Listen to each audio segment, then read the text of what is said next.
Thanks for tuning in today. We're going to take a hit below the belt today, really, from what we're talking about while we're coming out of the darkness.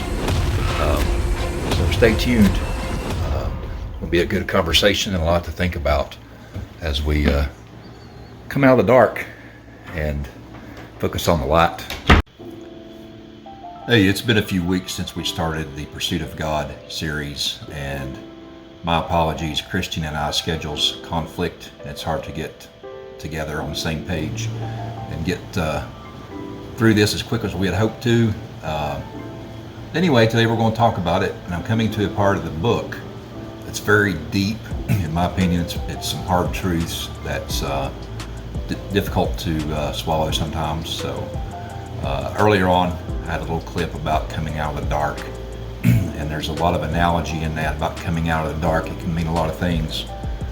Coming out of the dark can mean, for one way, it can mean you're opening your eyes to see, you're starting to see, you're starting to, things are becoming aware to you. If you think about light exposes everything.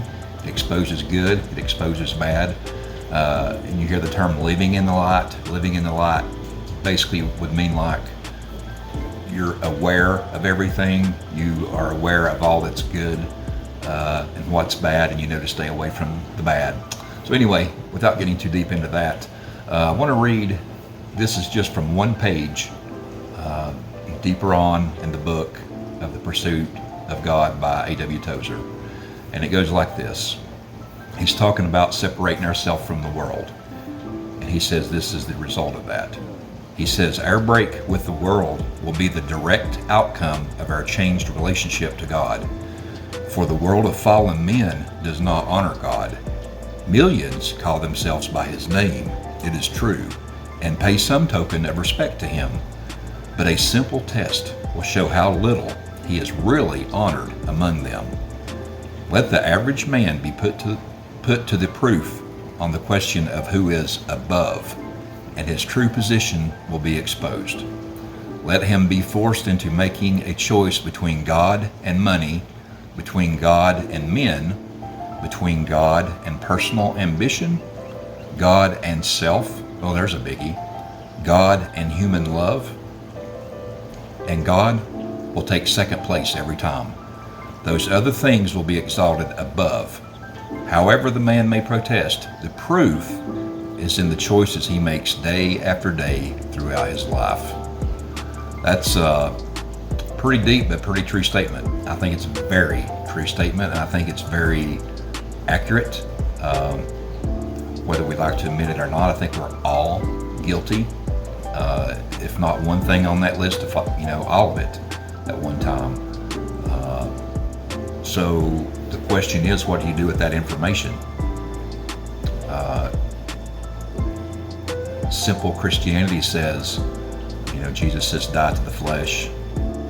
I have beat that dead horse many times in these video series I've done since I've been doing this, but dying to the flesh and surrendering, the key word is surrendering to God, then if that's the case, kind of like, the math video I used, a while back said, if then, so if that's the case, that we're Christians, and if God is Lord of our life, then it will be evident in everything we do, what we say, how we dress, what we listen to, what we read, and what we fill our brain with, basically.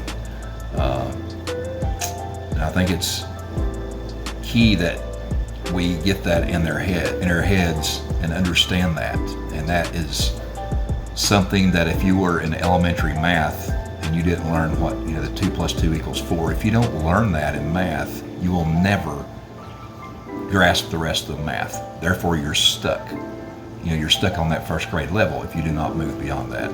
So in the Christian life, as babes, Christians who need to be mentored, if you do not get past this, where do we go from there? You're stuck.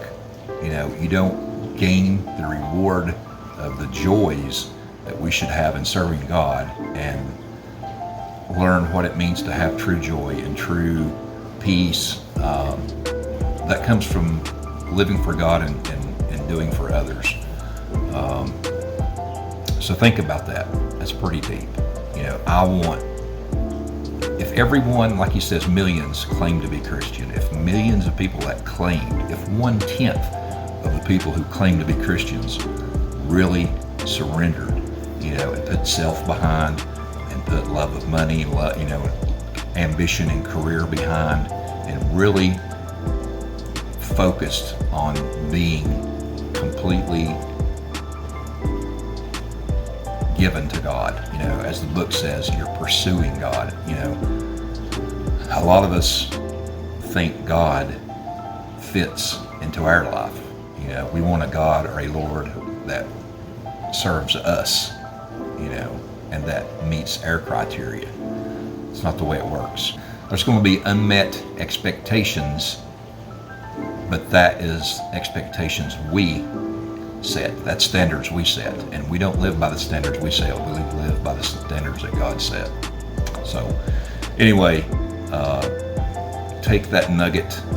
To me, it's a large bowl of humble pie, and dwell on that this week and think about it. Hopefully Christian can come back and be with us soon.